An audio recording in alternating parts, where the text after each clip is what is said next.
1 साल की डेटिंग के बाद आखिरकार आज उसकी शादी हो ही गई। अंजलि आज बहुत ज्यादा खुश थी।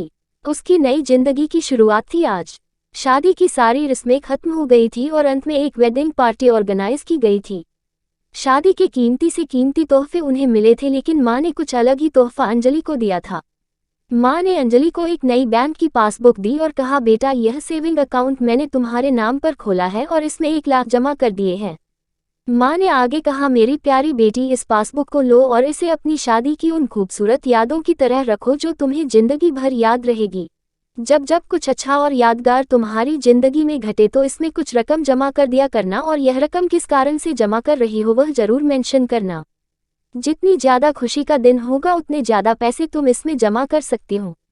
पहली राशि मैंने तुम्हारे लिए जमा कर दी है, अब इसे आगे तुम अपने पति के साथ बढ़ाना, और जब कई सालों बाद तुम इसे देखोगे तो तुम्हें पता चलेगा कि तुमने अपने जीवन में एक दूसरे के साथ कितने खुशी के पल साथ में जिए हैं। अंजलि ने बाद में यह बात अपने पति को भी बताई। दोनों को ही यह सुझाव बड़ा ही पसंद आया और अब वह दोनों ही उस वक्त का इंतजार करने लगे जब इस खाते में कुछ पैसे जमा करा पाए। महीनों बाद उनकी पासबुक कुछ इस तरह से दिखने लगी। 19 जनवरी 10,000 शादी के बाद पति का पहला बर्थडे मनाया। 27 फरवरी 20,000 पत्नी को नौकरी मिली। 25 मई 20,000 वेकेशन शिमला में। 3 जून 50,000 पत्नी प्रेग्नेंट हुई। 22 जुलाई 40,000 पति को प्रमोशन मिला और ये सिलसिला आगे बढ़ता रहा। पर जैसे जैसे समय बीतने लगा, साल बढ़ने लगे, दोनों में झगड़े होने लगे। छोटी छोटी बातों पर वे अक्सर एक दूसरे के साथ बहस करते, कभी कभी बिना बात के ही झगड़ा करने लगते। धीरे धीरे दोनों के बीच बातें बंद हो गई। वो दोनों ही अब अपने शादी के फैसले पर पछताने लगे। दोनों को ही ऐसा लगने लगा कि उन्होंने दुनिया के सबसे घटिया इंसान से शादी की है। शायद उनके बीच का वह प्यार कहीं गुम हो गया जो पहले था। एक दिन अंजलि ने अपनी माँ से बात की, माँ अब हम साथ नहीं रह सकते। हम दोनों ने ही यह फैसला लिया है कि अब तलाक लेकर अलग हो जाए। मुझे समझ में नहीं आ रहा है कि मैंने ऐसे इंसान के साथ शादी करने का फैसला कैसे लिया था। उसकी माँ ने कहा, बिल्कुल, इसमें कोई बड़ी बात नहीं है। तुम वही करो जो तुम्हारा दिल कहता है। अगर तुम दोनों ही साथ नहीं रहना चाहते तो अलग होने में ही भलाई है। लेकिन उससे पहले एक काम करो, तुम्हें वह पासबुक याद है जो मैंने तुम्हें तुम्हारी शादी के दिन दी थी? सबसे पहले उस खाते में जमा सारे पैसे निकालो और उन्हें खर्च कर डालो। तुम्हें ऐसी कमजोर शादी का कोई भी रिकॉर्ड नहीं रखना चाहिए। अंजलि अपने माँ की बात से सहमत थी, इसलिए वह वहां से सीधे बैंक चली गई और बैंक में लाइन में लग गई ताकि उसे अकाउंट को बंद करवा सके।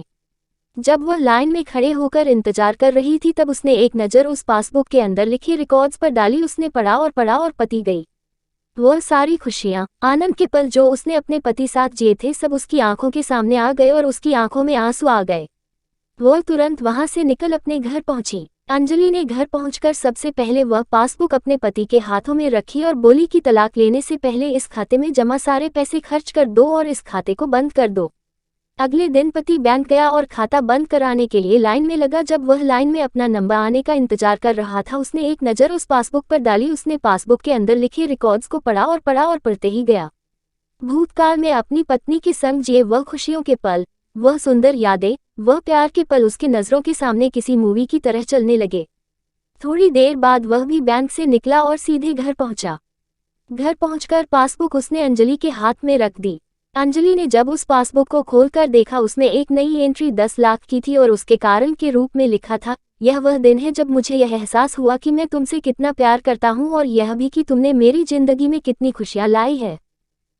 वह दोनों एक दूसरे के गले लग गए, खूब रोए और उन्होंने उस पासबुक को संभाल कर तिजोरी में रख दी।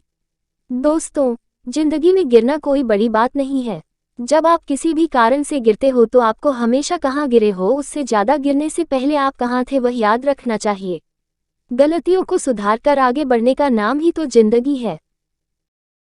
दोस्तों, अगर वीडियो अच्छी लगी तो प्लीज वीडियो को एक लाइक कर देना और प्लीज चैनल को सब्सक्राइब भी करना। Thank you.